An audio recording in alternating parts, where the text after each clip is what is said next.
जय श्री राम दोस्तों। करीब 500 साल के लंबे इंतजार और कड़ी लड़ाई के बाद आखिरकार वह दिन आ ही गया जब 22 जनवरी 2024 को श्री रामचंद्र के जन्मभूमि अयोध्या में श्री राम मंदिर का भव्य उद्घाटन होने जा रहा है। इसकी तैयारियां जोरों शोरों से चल रही है। सनातन प्रेमियों के लिए यह खुशी और उत्साह का पल होगा और इस पल को पूरे भारत देश में एक त्योहार के रूप में मनाया जाएगा। लेकिन दोस्तों, इस मंदिर के निर्माण का सफर इतना आसान नहीं रहा। इस मंदिर के निर्माण के लिए कई लोगों ने बहुत लड़ाइयाँ लड़ी, कई पीढ़ियां समाप्त हो गई और कुछ सांप्रदायिक दंगों के चलते कई लोगों ने अपनी जान गंवा दी।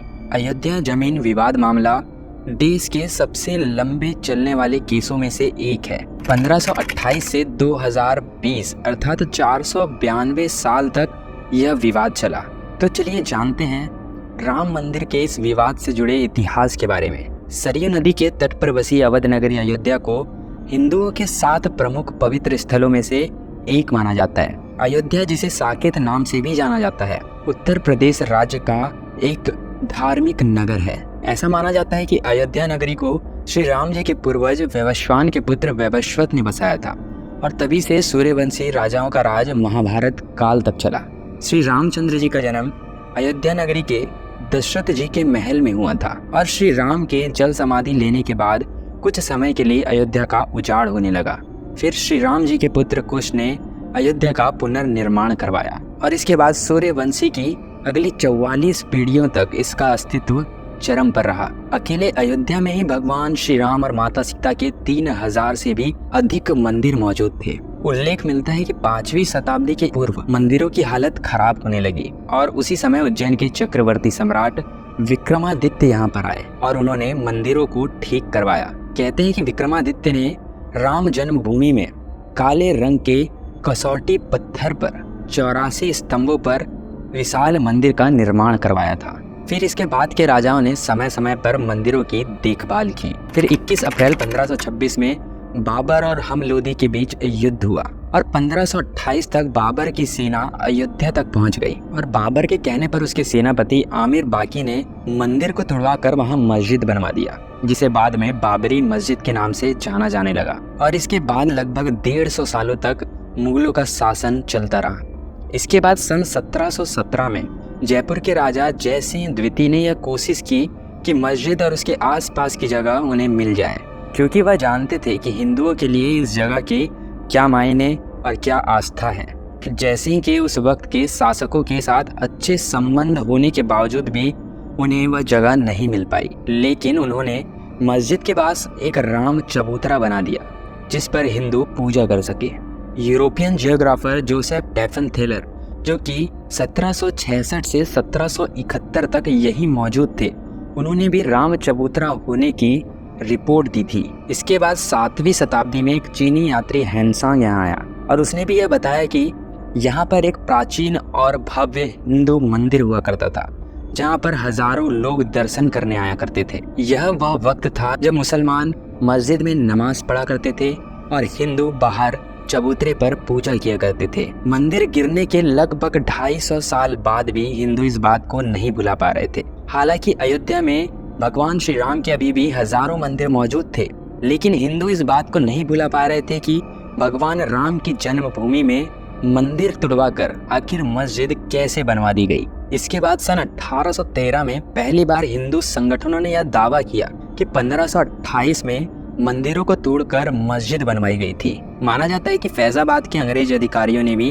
अपनी रिपोर्ट में हिंदू मंदिर जैसी कलाकृतियों के मिलने का जिक्र किया था। और इसके अलावा पूर्व IPS अधिकारी किशोर कुणाल ने भी अपनी एक किताब अयोध्या रिविजिटेड में इसका जिक्र किया है। उसके बाद 1838 में ब्रिटिश सर्वेयर मॉन्टगोमरी मार्टिन ने एक रिपोर्ट दी कि मस्जिद में बने पिलर्स हिंदू मंदिरों से लिए गए हैं। इसके बाद विवाद काफी बढ़ गया। 1853 में वाजिद अली के संप्रदाय में पहली बार सांप्रदायिक हिंसा हुई और 1855 तक हिंदू और मुसलमान दोनों एक ही जगह पूजा करते रहे। 1855 के बाद मुसलमानों को मस्जिदों के अंदर जाने की इजाज़त मिल गई, परंतु हिंदुओं को नहीं। ऐसे में हिंदुओं ने मस्जिद की मुख्य गुंबद से 150 फीट दूर बने राम चबूतरे पर पूजा करना चालू कर दिया। 1885 में पहली बार यह मामला अदालत पहुंचा। उस वक्त निर्मोही अखाड़े के महंत रघुवर दास ने मंदिर पर छतरी लगाने की अर्जी दी, परंतु उनकी इस अर्जी को अदालत ने ठुकरा दिया। इससे इस बात का पता चलता है कि निर्मोही अखाड़ा कब से श्री राम मंदिर के निर्माण के लिए लड़ाई लड़ रहा है। सन 1934 में अयोध्या में दंगे होते रहे। लोगों ने बाबरी मस्जिद के कुछ हिस्से ढा दिए, जिसे बाद में अंग्रेजों ने ठीक करवाया। और इसके बाद सन 1944 में वक्फ बोर्ड ने मस्जिद को सुन्नी प्रॉपर्टी घोषित कर दिया। सुन्नी प्रॉपर्टी इसीलिए क्योंकि बाबर एक सुन्नी मुसलमान था। उस वक्त अंग्रेजों का दौर था और संघ भी इतना मजबूत नहीं था, लेकिन फिर भी बाबरी मस्जिद बनने के 400 साल बाद भी प्रभु श्री राम के भक्त राम मंदिर निर्माण के लिए अपनी लड़ाई लड़ते रहे। उसके बाद सन 1947 में देश आज़ाद होने के बाद लोगों को लगा कि अब तो देश आज़ाद हो चुका है, अब तो राम मंदिर बन ही जाएगा। लेकिन उस समय सत्ता में कोई ऐसी सरकार नहीं थी जो राम मंदिर के निर्माण को लेकर गंभीर थी। इसके विपरीत 1949 में कुछ ऐसा हुआ जिसने लोगों को हैरान कर दिया।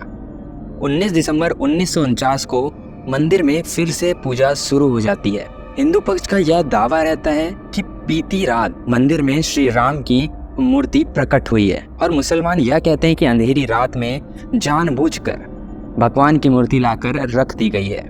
इस बात से विवाद काफी बढ़ जाता है और दोनों पक्षों की भीड़ जमा हो जाती है। यह विवाद इतना बढ़ जाता है कि यह खबर उस समय के प्रधानमंत्री जवाहरलाल नेहरू तक पहुंच जाती है। वे डिस्ट्रिक्ट मजिस्ट्रेट के नायर को आदेश देते हैं कि मूर्ति को वहां से हटाया जाए और स्थिति को वापस पहले जैसी कर दी जाए, लेकिन वे ऐसा करने से मना कर देते हैं और वह कहते हैं कि अगर मूर्ति हटाई गई तो वह भीड़ बेकाबू हो जाएगी और कोई भी पुजारी एक बार मूर्ति स्थापित करने के बाद उसे हटाने नहीं देगा।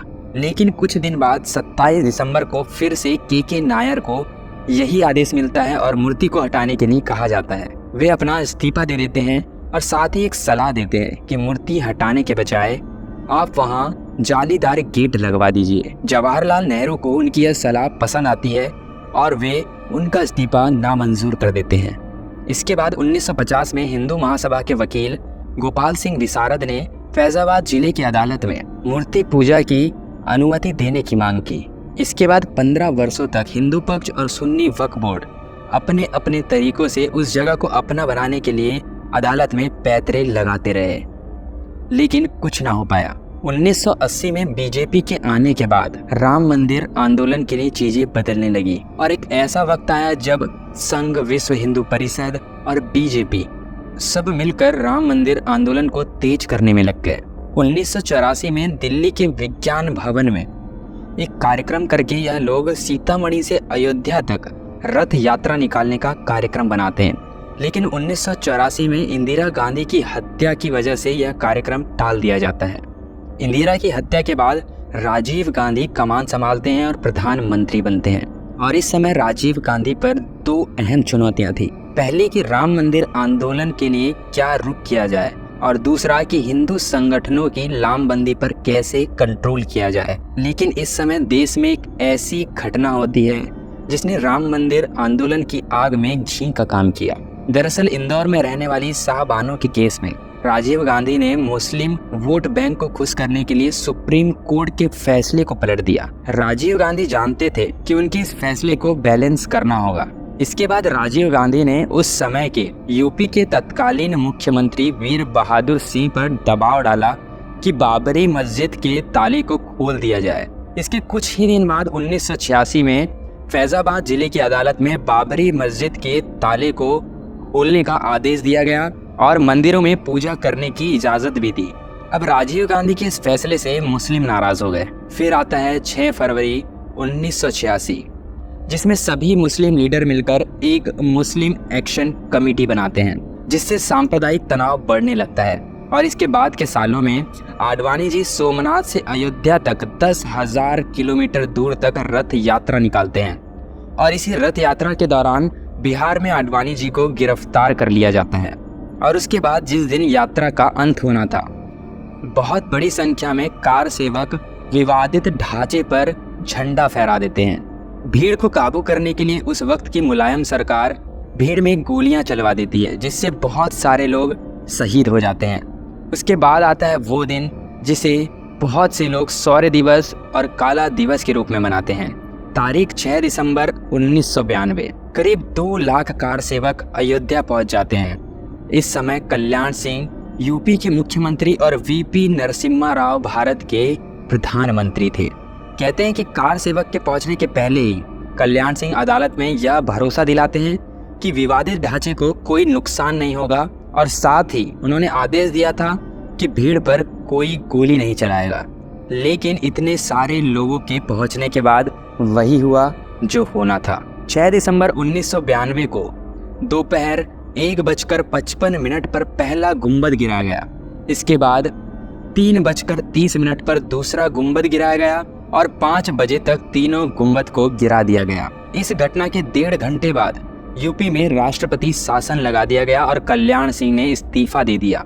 इसके 7 साल बाद तक अदालत में इस मामले को लेकर शांति छाई रही, परंतु 90 के दशक में बीजेपी के केंद्र में आने पर तमाम हिंदू संगठन एक बार फिर से सक्रिय हो गए।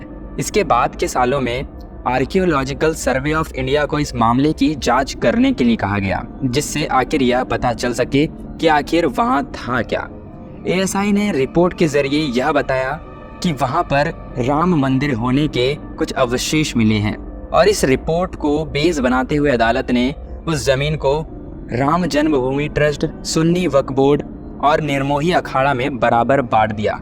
लेकिन तीनों पक्ष ही इससे नाखुश थे। इसके बाद 2011 में यह मामला सुप्रीम कोर्ट तक जा पहुंचा, लेकिन वहां भी 7 साल तक कोई सुनवाई नहीं हुई। सुप्रीम कोर्ट सारे दस्तावेजों को इंग्लिश में ट्रांसलेट करने को कहता है। फिर अगस्त 2019 में इस मामले से जुड़े सभी पक्षों की सुनवाई पूरी हो जाती है और 9 नवंबर 2019 को सुप्रीम कोर्ट यह फैसला सुनाती है कि यह जमीन राम जन्मभूमि ट्रस्ट को दे दी जाए। और फिर 5 फरवरी 2020 को इस ट्रस्ट का गठन होता है और राम मंदिर का निर्माण शुरू हो जाता है। अब बस 22 जनवरी 2024 को राम मंदिर का अभिषेक और प्राण प्रतिष्ठा के बाद 24 जनवरी 2024 को प्रधानमंत्री नरेंद्र मोदी जी द्वारा इस मंदिर का भव्य उद्घाटन किया जाएगा। फिर सभी भक्तगण राम मंदिर में राम लला के दर्शन कर पाएंगे। तो बस यही था राम मंदिर से जुड़े विवाद का इतिहास। अगर आपको वीडियो पसंद आई हो तो वीडियो को लाइक और चैनल को सब्सक्राइब अवश्य करें। मिलते हैं एक और नए वीडियो के साथ, तब तक के लिए बी सेफ। जय हिंद, धन्यवाद।